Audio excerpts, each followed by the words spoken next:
Seja bem-vindo para este vídeo. E nesse vídeo daqui a gente vai fazer a análise da vitória do Flamengo por 2-0 contra o Fluminense. Então, antes de tudo, solta aí a...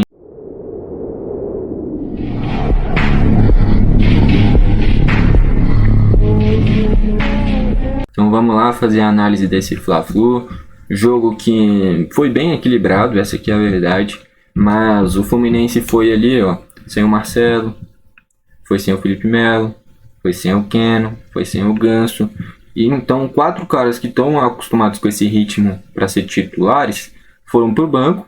Foram bem supridas, tá? Porque o Diogo entrega mais velocidade que o Marcelo. O Renato também é um jogador de altíssimo nível, então não substitui bem o Ganso. O Marlon é mais rápido que o Felipe Melo. E o Douglas Costa também tem mais drible do que o Keno. Então, caras que foram bem substituídos, não abaixou em nada, na minha visão, o nível do Fluminense. No máximo, o Marcelo pela qualidade na armação de jogo. Mas o Diogo Barbosa compensa isso com a velocidade, né?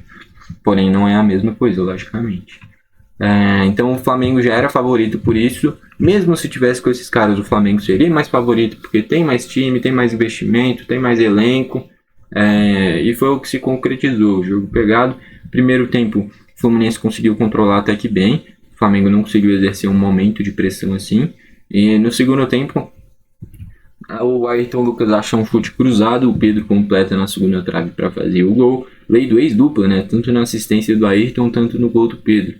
E é impressionante, tanto cara revelado no Fluminense que vai parar no Flamengo. O Ayrton Lucas, o Pedro, o Gerson não jogou, mas são caras que sempre que jogam contra o Fluminense dão muito trabalho. Enfim, o Cebolinha faz o segundo gol, um golaço mistura com um frangaço. Um passe de letra que começa com o De La Cruz, se eu não me engano, ou foi o Arrascaeta. Aí um passe de letra do Pedro na sequência, e aí o Cebolinha finaliza. O chute foi bom, só que era um chute cruzado. O Fábio vai para defender, ele defende para esse lado, espalma para trás, espalma para o outro lado. Então foi um golaço pela jogada, foi um chute forte do Cebolinha, mas foi um baita de um frango do Fábio. Essa aqui é a verdade. Então, a partir desse frango do Fábio, matou a partida no 2-0 para o Flamengo. Mas que nem eu falei, vai destacar jogadaça, porém que não tem como não destacar que foi falha do Fábio. Destaques do Flamengo. Campeonato Carioca não tem estatísticas, tá? Só a tabela. Então não vai ser um vídeo muito longo, pode ficar tranquilo. Destaques do Flamengo. Ayrton Lucas muito bem do meio para frente. Achei que o Varela na parte defensiva foi muito bem também. O Luiz Araújo eu achei que ficou abaixo. De La Cruz eu achei que fez um bom jogo. O Arrascaeta um bom jogo. O Cebolinha um bom jogo. O Pedro um bom jogo também. E o Pulgar muito importante, porque se a gente olha esses caras ao lado dele, o Luiz Araújo é um cara do drible, um cara que sabe armar o jogo, mas joga aberto. O Cebolinha joga aberto. O De La Cruz e o Arrascaeta são meias.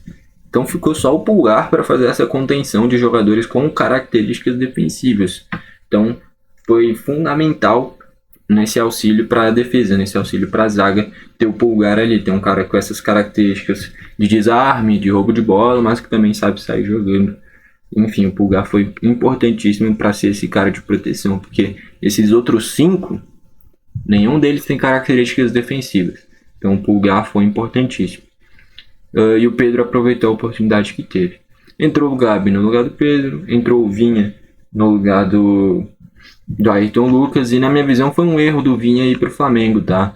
Não vou dizer que foi uma má contratação, muito pelo contrário, uma baita contratação, mas um erro de gestão de carreira na minha visão. Porque o cara tava mal na Sassuolo lá, não tava fazendo muitas coisas, beleza. Mas se ele vem aqui pro Brasil só pelo que ele já fez no Palmeiras, pelo menos em outras 15 das 20 equipes da Série A, ele seria titular. Ele optou por ir pro Flamengo para ser reserva, talvez brigar por posição com o Ayrton Lucas se for para a seleção brasileira, ou se machucar, ou for vendido, ele tem oportunidade. Senão ele vai ser reserva. Então, na minha visão, fez uma má escolha. Aí entrou o Bruno Henrique, só que a gente já vê a qualidade do banco. Entrar Gabigol, Matias Vinha, Bruno Henrique, cara, não é qualquer time que pode fazer isso daí. Então mostra a qualidade do elenco do Flamengo. Aí entrou o Vitor Hugo no meio de campo e entrou o Igor Jesus mais aberto também, ajudando muito na marcação. Destaques do Fluminense. O Fábio fez uma partida abaixo. Primeiro gol do Flamengo não é falha dele, não tem o que fazer, o Pedro estava debaixo do gol ali, o erro é ter dado espaço para o Ayrton Lucas finalizar, esse é o grande erro do gol do Flamengo, na parte do Fluminense, e o segundo gol é uma falha do Fábio. Então, dois erros, um você ter deixado o Ayrton Lucas ele ganhar da marcação e finalizar, e o outro o Fábio ter frangado. Se fechasse bem o chute do Ayrton Lucas e o Fábio tivesse defendido, seria um 0-0. Então não foi um massacre do Flamengo, muito pelo contrário, foi um jogo muito equilibrado. Depois desse 2-0, o Fábio ainda deu um chutinho fraco e o Arrascaeta quase encobre ele, ia ser um golaço, enfim. Mas dois lances que, primeiro ter deixado o Ayrton Lucas chutar e depois a falha do Fábio, que pesaram para a derrota do Fluminense. Quem que eu posso destacar aqui? No intervalo já foi trocado o Marlon, o Thiago Santos e o Guga. E na minha visão o Diniz está certo, cara. É Campeonato Carioca, ele tem que testar. E aí ele coloca o André, o Antônio Carlos, o André pra zaga, né? Colocou o Antônio Carlos também. E quem que ele usou na direita? Eu não lembro agora. Eu acho que foi o Martinelli, né? Que ele puxou pra direita e tacou o Lima pro meio. Enfim, o Alexander pro meio também. Enfim, fez muitas mexidas. Realmente usou o Carioca para testar, né? Enfim, achei que o Martinelli fez um bom jogo. O Douglas Costa eu acho que tem um potencial para dar certo muito grande no Fluminense. Teve o gol anulado no primeiro tempo que foi anulado primeiro. Eu achei que tinha dado impedimento do Martinelli. Ali era muito questionável, porque a bola já estava dentro do gol praticamente. Mas mostrando no replay, parece que o Thiago Santos que estava impedido na origem. E aí sim, se foi ele mesmo, se foi o que eu entendi, foi um gol bem anulado, que começou com um cruzamento muito bom do Douglas. O Renato fez boas jogadas, deu canetas e tal, todo mundo sabe da qualidade dele, mas tá faltando ele entregar gols e assistências, né, pelo potencial que ele tem. É só início de temporada, mas tá faltando entregar, tanto ele quanto o Douglas Costa. Os números ainda não apareceram.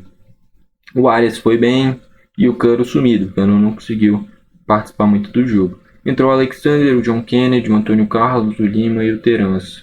Achei que o Terence foi o que entrou melhor daqui, tá? E o elenco do Fluminense tá muito bom, tá? Se a gente vai olhar por posição, se reforçou bem. Só para meio campista aqui, Renato Augusto, Ganso e Terence. São poucas as equipes que conseguem ter 3 bons meio campistas. O Renato Augusto tem um pouquinho mais de velocidade que o Ganso. O Ganso tem um passe assim mais diferenciado, mas o Renato também tem uma finalização excepcional. E o Terence tem um vigor físico maior, além de que finaliza bem, bate falta, bate escanteio. Então, tá muito bem servido esse meio de campo do Fluminense. E, enfim, nas pontas também se reforçou bem com o Douglas Costa, na minha visão foi uma grande contratação. Enfim, se reforçou bem, incorporou bem o elenco, principalmente nessa função de meio campista, mas acaba que no jogo não conseguiu produzir tanto perigo. Quando produziu foi o gol, e o gol foi anulado. E falhou nesses dois lances, principalmente o Fábio no segundo gol, e aí no primeiro não deveriam ter deixado o Ayrton chutar. Mas enfim. E aí as estatísticas: Flamengo na primeira colocação com 24 pontos, Fluminense na segunda com 21. Se eu não me engano, só tem mais uma rodada no Carioca, né? Nessa fase inicial. Então a primeira colocação vai ficar com o Flamengo. Se eu não me engano, tá? É isso? É isso mesmo. Mas eu não sei como é que é o regulamento do Carioca. Mas o importante é o campeão final, né? Não é nessa fase inicial. Não sei se ganha. Eu acho que na real vai ganhar algum prêmio lá de primeiro, de alguma coisa assim, sei lá. Mas o importante é lá no final do Carioca quem ganhar, né? Na real também é só o Campeonato Carioca. O que importa é Brasileirão, Copa do Brasil, Libertadores. Mas para esse início de ano é o que as equipes estão jogando. E vale destacar, o Fluminense já jogou desde o início do jogo pensando na LDU, tá? Porque o Fluminense tem um estilo de marcar pressão desde o início do jogo, e já começa o jogo com a bola pro Flamengo, o Fluminense já recua todo mundo lá para trás, pensando no quê? Não desgastar tanto os jogadores. Muitos desses vão jogar de novo. Fábio vai jogar de novo. Thiago Santos, eu acho que vai o Felipe Melo no lugar do Marlon. Se o Marcelo tiver machucado mesmo, o Diogo vai jogar de novo. O Guga vai jogar de novo com o Samuel Xavier machucado. O Martinelli e o André vão jogar de novo. O Arias vai jogar de novo. O Cano vai jogar de novo. Então, já foi pensando nisso que não fizeram essa marcação-pressão. Então vale destacar que o foco do Fluminense, o foco principal, estava na volta contra a LDU. Até por ter poupado jogadores e por já ter começado. Acho que aí não é nem por poupar jogadores, mas pelo estilo de ter começado a partida já vindo para trás, já mostra que não queria se desgastar tanto. Pelo menos é o que eu penso. E na minha visão fez correto. O Diniz não poupa em questão de tirar todos os jogadores do time. Pelo menos não dessa vez. Mas poupa no estilo de jogar para não desgastar tanto os caras. Procura esses passes mais curtos e tal. E não desgastar tanto os caras que vão ter que jogar de novo. Tá ok? Só para fechar então o craque da partida para mim, eu acho que pode ficar entre Ayrton Lucas, De La Cruz, Arrascaeta, Cebolinha e Pedro. Fica entre esses 5. Primeiro gol da partida foi do Pedro, o segundo do Cebolinha. Não consigo falar que o Cebolinha foi o craque da partida. Acho que o Pedro deu um gol e deu uma assistência, pô. O cara participou dos 2 gols, não tem o que fazer. Então, pra mim, o Pedro foi o craque da partida. Mas poderia ser o De La Cruz, o Arrascaeta, o Ayrton Lucas, o Cebolinha também, na minha visão. Ok? É isso. Gostou do vídeo? Deixa o like. Não gostou? Deixa o dislike. Comenta aqui embaixo pra você quem foi o craque da partida. Foi esse o vídeo, valeu e falou.